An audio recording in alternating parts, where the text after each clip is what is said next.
Hey everybody, I'm Jesus and I'm Ricky, and we're going to show you how far we've gotten in this project, Creative Avatar Expression. So a recap of the idea is we're basically trying to give people a way to take their real life emotions and express them as an avatar that they can interact with and have fun with. We want to talk about the tech stack for this application. Essentially, how it works is we have a machine learning algorithm that can recognize the pose in real time. And this is what's being used in the record section. So as you're moving around, this algorithm is looking at your body, figuring out joints, mapping joints, and applying, and then creating a data structure, which can then be applied to an avatar, which is then done in Unity, which we create the mobile app on. So you might be asking how we can actually recognize a pose, and it is done by using a combination of photo data and LiDAR data to estimate the depth of a pose.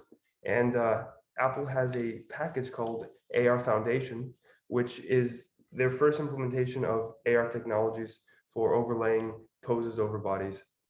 And then finally, the actual app, which is the accessorization and pressing the buttons to replay. So when we're in replay mode, that's just a simple Unity app, mobile Unity app, which we built ourselves.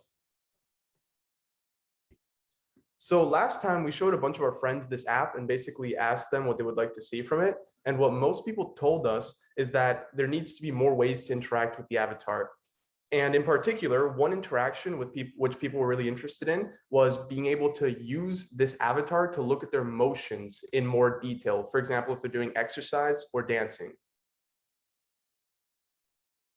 So we can show you some of the demos and some of the ways people have actually used this product and some of the customization tools that we've actually built into it. All right, enjoy the following demo. So here we see a user doing a squat. A common thing you'd want to do when squatting is figuring out if your form is correct.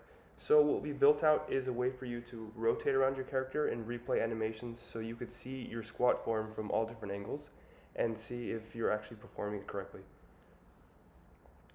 Also in this feature, we're demoing the customization features, which is changing your hat. So in the future clips, we'll show you kind of the creative things we've come up with this tool and some of the ways we've learned to express ourselves. This one is supposed to represent a cowboy kind of galloping along.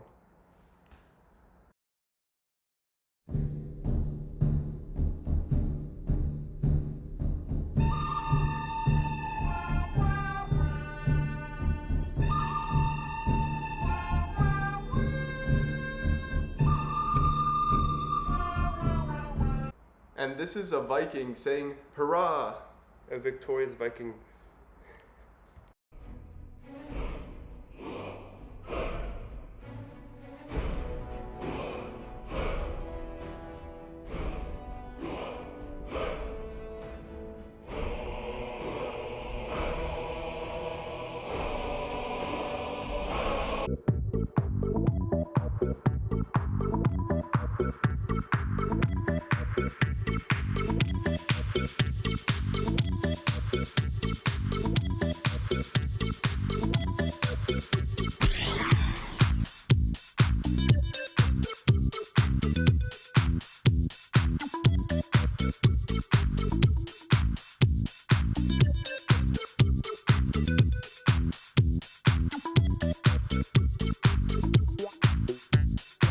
So quick evaluation of our project. We'll talk about what went well and where we can improve.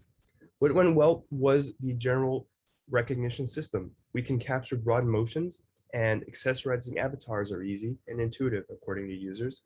And the gesture playback works well, as in you can play one gesture, interrupt it with another. You can zoom and pan around a character while playing these gestures with no problems. Some areas of improvement, an early one that we had tried to fix was the feet of the character kind of gets inverted. If you see some of these videos, this seems to be a library issue rooted in the actual pose estimation algorithms that we found it hard to actually fix. We did attempt to do this.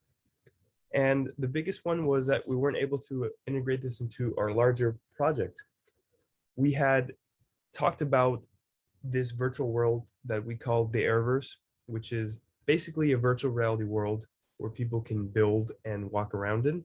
And we wanted to have this augmented reality character appear in this virtual world and perform gestures in this virtual world.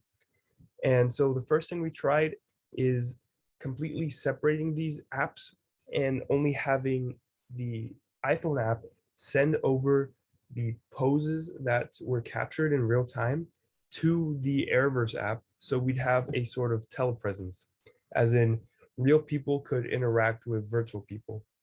That seemed to be a very interesting use case, which would do a lot for interacting more with the virtual characters. However, we had some technical problems, as in serializing and deserializing pose data over WebSockets didn't seem to work, as in the size of the data being sent was too big for WebSockets. Packets were not received in time. There's no great serialization, deserialization libraries. We struggled to try to tackle these problems, but ended up being a lot more work than we could allot for this project. So we ended up keeping this app separate and just are showing you this augmented reality app. Another failure that we encountered were the quick movements that you might encounter in sports.